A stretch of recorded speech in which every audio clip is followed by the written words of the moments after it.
Samantala matapos ang masakit na pagkatalo sa Game 4, hindi pa rin tiyak ang paglalaro ni Chris Newsome para sa Meralco Bolts sa kanilang do-or-die Game 5 laban sa Token Tex buhat ng natamong MCL injury sa Game 3. Ang ibang detalye alamin sa aking pag-abante.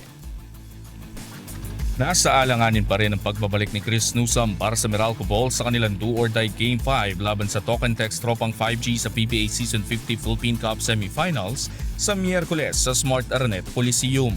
Matapos ang pagkatalo sa Game 4, sinabi ni Meralco Head Coach Luigi Trillo na patuloy pang inoobserbahan ang kondisyon ng tuhod ni Newsome na may iniindang MCL injury at sa ngayon ay hindi pa rin malinaw kung kakayanin nitong maglaro sa susunod na laban. We don't know, but he doesn't look good. So, we've got ESL also upcoming. At this point, it's probably day to day. I know he's gonna get PRP on his knee. Ayon kay Trillo, lumabas na maayos ang resulta ng MRI at walang seryosong pinsala. Subalit ramdam pa rin ang epekto ng injury sa veteranong guard. Dagdag pa ng coach, nakatakda umanong sumailalim si Newsome sa PRP treatment bilang bahagi ng kanyang recovery.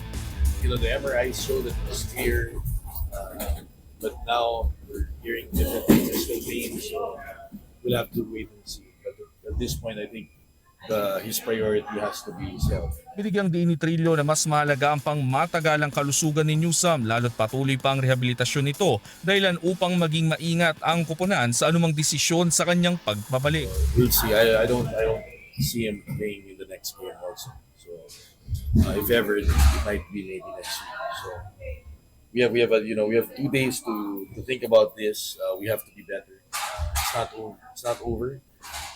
We have to just focus on that next Wednesday game. We have to do things better. I don't think we played a good third quarter, 27 to I think 18. That's 9 points difference.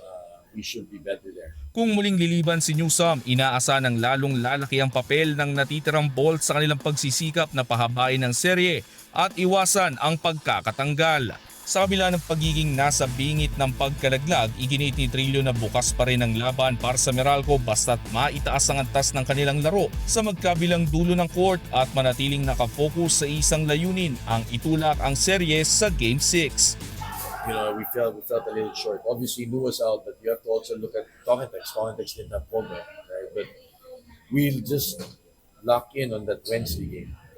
There's a lot to be desired the way we played. We did not play the ball well. We did not play defense. Every quarter, they got better from 20 to 25 to 27. We're not going to win games like that. But I do believe we can do better.